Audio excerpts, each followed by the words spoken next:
Os dados chocam, não é por menos. Para cada 3 pessoas com transtorno do jogo, uma tem ideação suicida e 13,2% dos que jogam de forma patológica já tentaram se matar. Ainda, especialistas apontam que 46,2% dos nossos adultos e 17,9% dos nossos adolescentes tiveram contato com apostas virtuais no ano passado.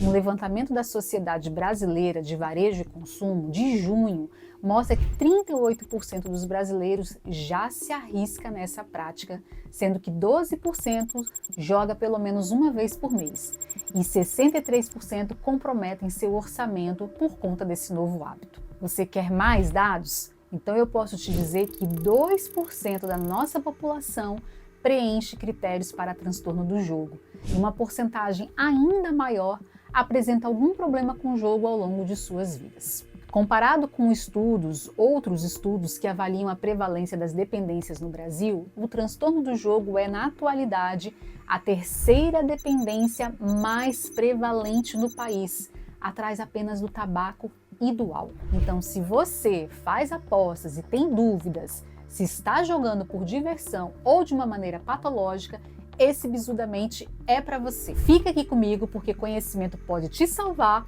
ou te ajudar a salvar alguém que você ama muito. Presente em diversas culturas e em diferentes épocas da nossa história, os jogos de azar eles atraem o ser humano. A expectativa de que a recompensa pode vir a qualquer momento provoca uma excitação e reforça o comportamento, estimulando a pessoa a apostar cada vez mais na esperança de ganhar ou então de recuperar as perdas das apostas anteriores. Quanto mais rápido ocorre a recompensa, maior o poder viciante do jogo. Não é sem motivo o tempo mínimo de intervalo entre as rodadas e a atração provocada pelos jogos eletrônicos ou virtuais, que além de serem muito rápidos, fascinam com suas luzes e seus sons.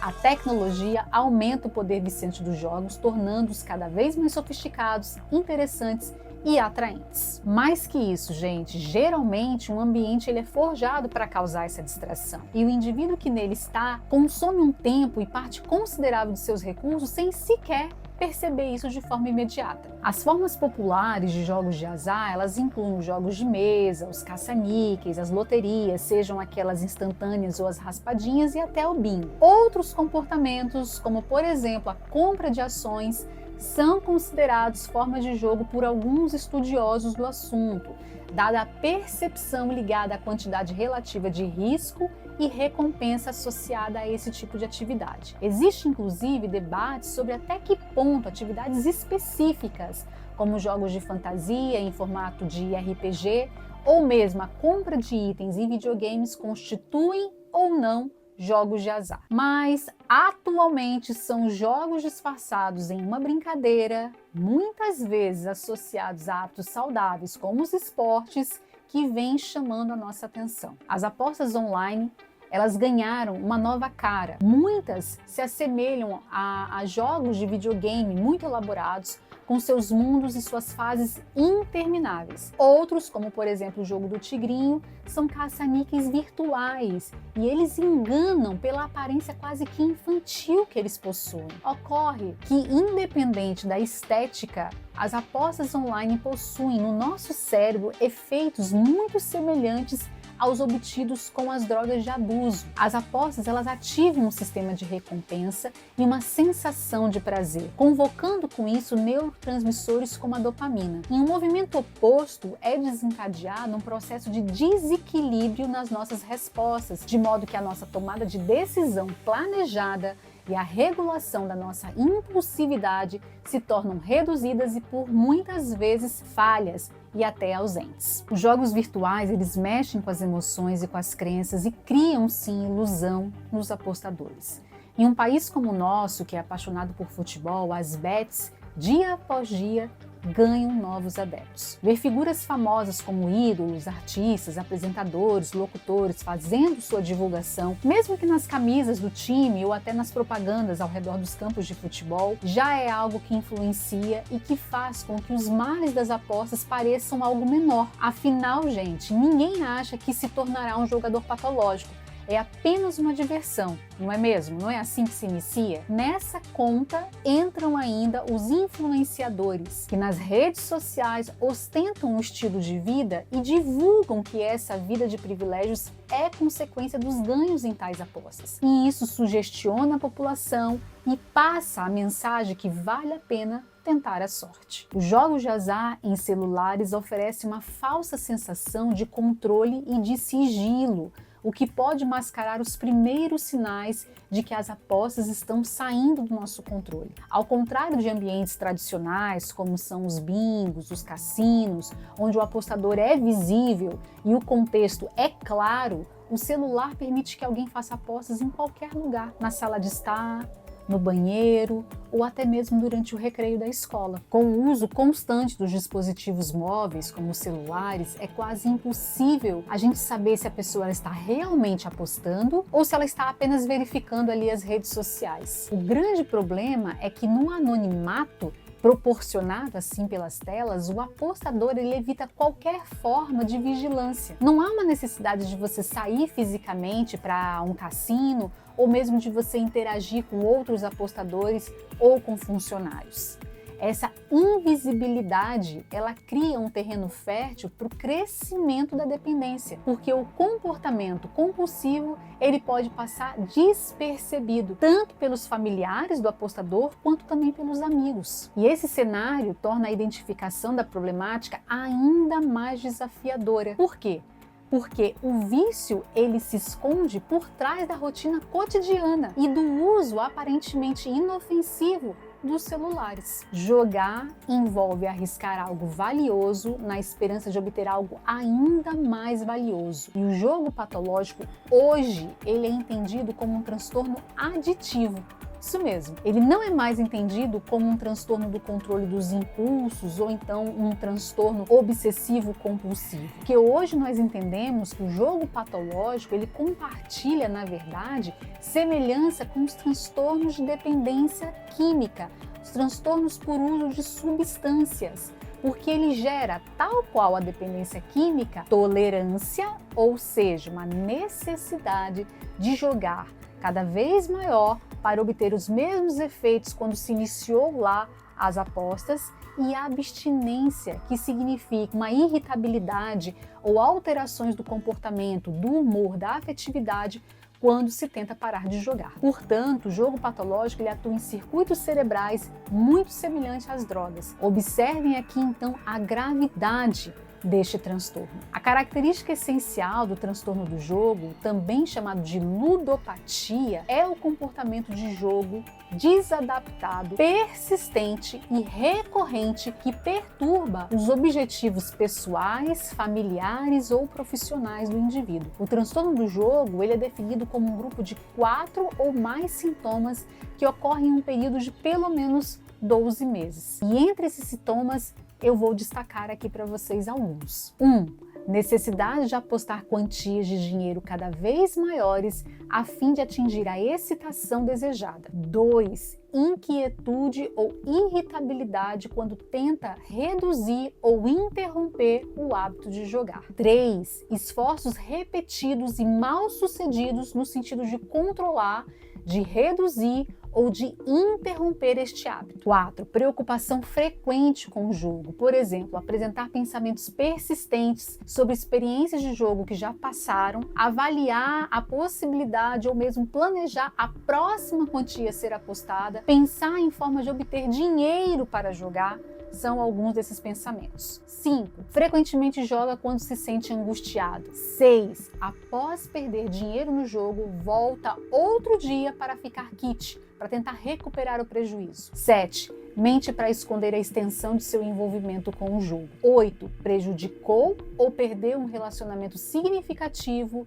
um emprego ou uma oportunidade educacional ou profissional por conta do jogo. 9. Depende de outras pessoas para obter dinheiro a fim de saldar situações financeiras causadas pelo jogo. A gravidade do quadro vai se basear na quantidade de critérios. Leve, se a pessoa preenche 4 ou 5 desses critérios que eu mencionei. Moderado, se a pessoa preenche 6 ou 7 critérios mencionados. E grave, se a pessoa preenche 8 a 9 critérios aqui mencionados. adultos. O início do transtorno do jogo ele pode ocorrer durante a adolescência ou mesmo no início da idade adulta, mas em alguns indivíduos o transtorno ele se desenvolve já na meia-idade ou até mesmo na idade adulta avançada. De um modo geral, esse transtorno se estabelece ao longo dos anos, mas a progressão ela parece ser mais rápida em pessoas do sexo feminino do que em pessoas do sexo masculino. A maioria dos adultos que o desenvolvem demonstra assim um padrão de jogo com um aumento gradual, tanto da frequência quanto também do valor das apostas. E certamente formas mais leves podem progredir para casos mais graves. O que eu quero que vocês se lembrem é que a quantia gasta em apostas não são em si indicativas da gravidade do transtorno ou mesmo da presença do transtorno. Algumas pessoas elas podem apostar valores altos em um mês sem apresentar um problema com o jogo, enquanto outras pessoas podem apostar quantias muito menores e sofrer dificuldades consideráveis relacionadas ao jogar. A manifestação precoce desse transtorno é muito mais comum no sexo masculino e está assim relacionada à impulsividade. É um transtorno que pode ter um padrão de ocorrência familiar e esse efeito está relacionado tanto a fatores ambientais, educacionais, daquele ambiente familiar, quanto fatores genéticos. Indivíduos do sexo masculino eles desenvolvem o transtorno em taxas mais elevadas do que os do sexo feminino, mas essa disparidade parece diminuir a cada dia, pessoal. Os homens, eles tendem a apostar em formas diferentes de jogos, sendo que os jogos envolvendo cartas, esportes, corridas de cavalo são mais prevalentes no sexo masculino e os jogos caça-níqueis e bingo são mais comuns no sexo feminino. A verdade, pessoal, é que os ambientes de jogos, eles têm mudado, tanto pela disponibilidade de novas modalidades, quanto também pelas mudanças na nossa legislação. Por exemplo, os jogos online hoje, eles crescem em popularidade e permissão dada a legalização recente de jogos esportivos no nosso país. Liberação esta que ocorreu mesmo sem a implementação de um plano de contenção de danos, que é algo já aplicado em outras nações cujas apostas são liberadas há muito mais tempo. E atualmente aqui no Brasil há ainda uma forte pressão para a legalização de outras modalidades de jogos de azar, como por exemplo os cassinos, os bingos, as corridas de cavalo, entre outros, sob o argumento que estes podem gerar empregos e trazer uma renda para o nosso estado. E isso é um fato. Só no Brasil, as bets têm potencial de movimentar 130 bilhões por ano. Mas nós ignoramos as pesquisas que também mostram o outro lado, que as perdas líquidas globais dos usuários podem chegar a 700 bilhões de dólares até 2018 e que o índice de endividamento das famílias brasileiras foi superior a 78% somente em agosto deste ano. Também é verdade e cabe aqui dizer para vocês que em diversas culturas os indivíduos apostam em jogos e eventos e a maioria o faz sem experimentar nenhum tipo de problema. Contudo, os dados também estão mostrando para gente que o transtorno do jogo tem afetado, na atualidade, 15,8% dos adultos e 26,4% dos adolescentes. Ou seja, uma porcentagem significativa de pessoas estão desenvolvendo uma dificuldade em controlar o impulso de jogar, mesmo quando estão cientes das consequências negativas que isso pode acarretar. Portanto, diante desses danos negativos de curto e longo prazo, é urgente, pessoal, estabelecer medidas de prevenção voltadas para a minimização ou para a redução de danos à saúde financeira e à saúde mental dessas pessoas, porque desde a legalização das apostas de quota fixa em 2018, a falta de regulamentação clara permitiu a expansão do mercado sem a devida supervisão. E isso gerou impactos negativos, como a exposição de jogadores não só a práticas abusivas, como também ao aumento de casos de dependência, de depressão, de ansiedade e de suicídio, tornando o jogo patológico um problema de saúde pública, por conta do impacto devastador, como bem divulgou a Comissão de Pesquisa da Lancet, que em outubro deste ano,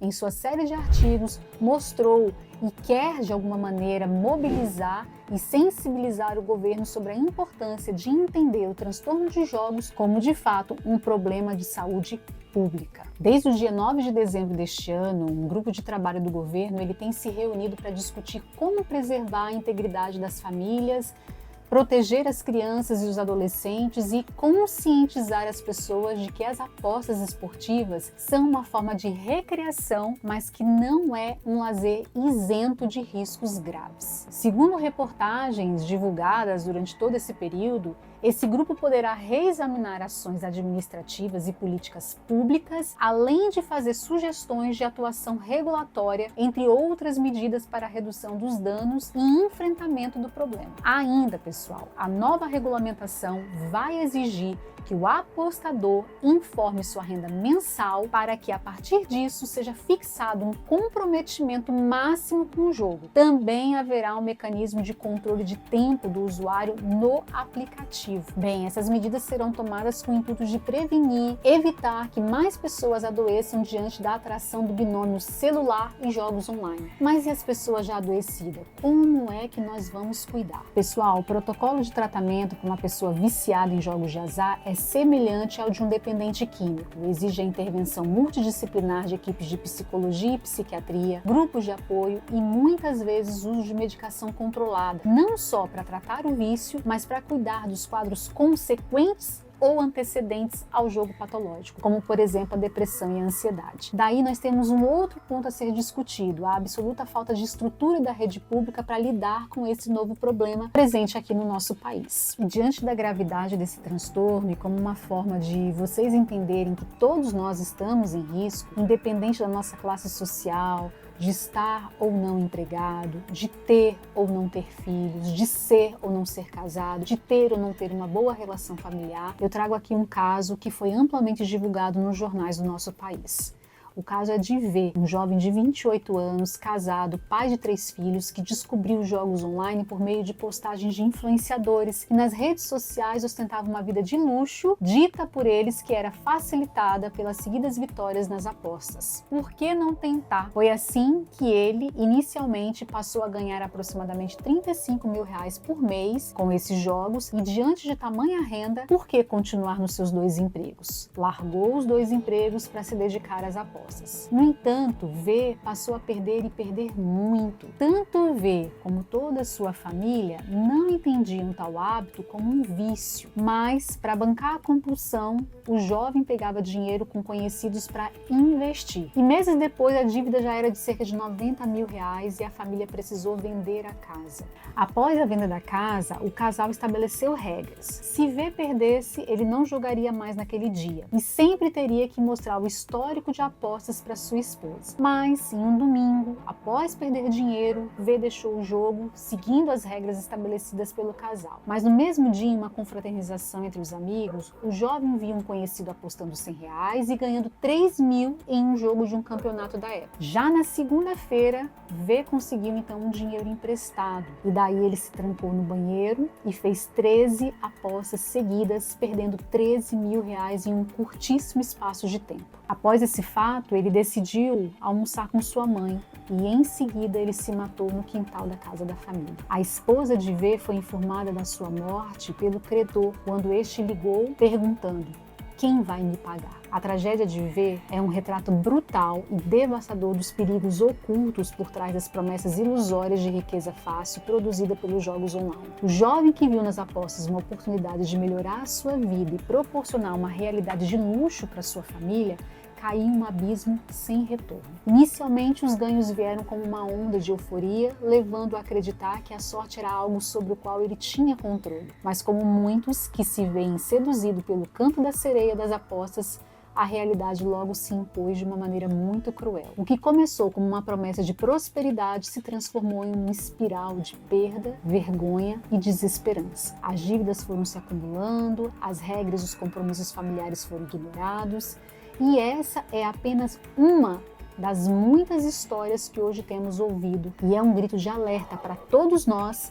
porque ela expõe a dolorosa realidade de que por trás de cada aposta há não apenas dinheiro, mas vidas, famílias e sentimentos. No fim, pessoal, a questão não é só por que jogar, mas quanto estamos dispostos a perder até perceber que o preço da ilusão é muito alto e muito mais alto do que imaginamos. Em um mundo cada vez mais conectado e cheio de tentações, é essencial nós refletirmos sobre o que realmente vale a pena. V não teve tempo para isso, mas nós estamos aqui. Então que fique o alerta e se você gostou desse conteúdo, compartilhe, se inscreva no nosso canal e ative o sininho, porque essa é uma maneira de nós entendermos que devemos continuar com os nossos bizus da mente. Unindo mentes, quebrando estigmas. Mentaliza Brasil.